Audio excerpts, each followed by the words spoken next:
అక్కినేని కుటుంబమంతా పెళ్లి సందడిలో మునిగింది. ఈరోజు యువ సామ్రాట్ నాగచైతన్య వివాహం శోభితా ధూళిపాలతో జరగనున్న సంగతి మనందరికీ తెలిసిందే.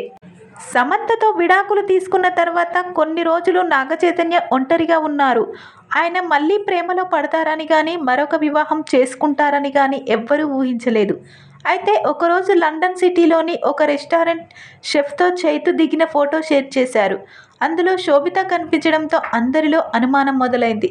నాగచైతన్యతో శోభిత ఏం చేస్తున్నారు అని. ఆ తర్వాత కొన్ని రోజులకు అనుమానం కాదని, వాళ్ళిద్దరూ ప్రేమలో ఉన్నారని, నిజమే అని తెలిసింది. నాగచైతన్య శోభిత ధూళిపాళ్ల ప్రేమలో ఉన్న విషయం స్పష్టమైన తర్వాత పెళ్లి ఎప్పుడు చేసుకుంటారో, అసలు వీళ్ళిద్దరి బంధం పెళ్లిపీటల వరకు వెళ్తుందా లేదా అని కొందరు సందేహాలు వ్యక్తం చేశారు. నాగార్జున ప్రకటనతో వాటికి ఫుల్ స్టాప్ పడిందని చెప్పొచ్చు. తన కుమారుడు నాగచైతన్యతో శోభిత నిశ్చితార్థం జరిగిందని ఆగస్టు 8న కింగ్ అక్కినేని నాగార్జున గారు ట్వీట్ చేశారు. అక్కినేని కుటుంబంలోకి శోభితను సాధారణంగా ఆహ్వానించారు. అయితే ఇప్పుడు డిసెంబర్ 4వ తేదీ గురువారం సాయంత్రం 8:13 గంటలకు శుభముహూర్తంలో నాగచైతన్య శోభిత 7 అడుగులు వేయనున్నారు. అక్కినేని కుటుంబానికి చెందిన అన్నపూర్ణ స్టూడియోస్లో ఈ వివాహానికి వేదిక కానుంది.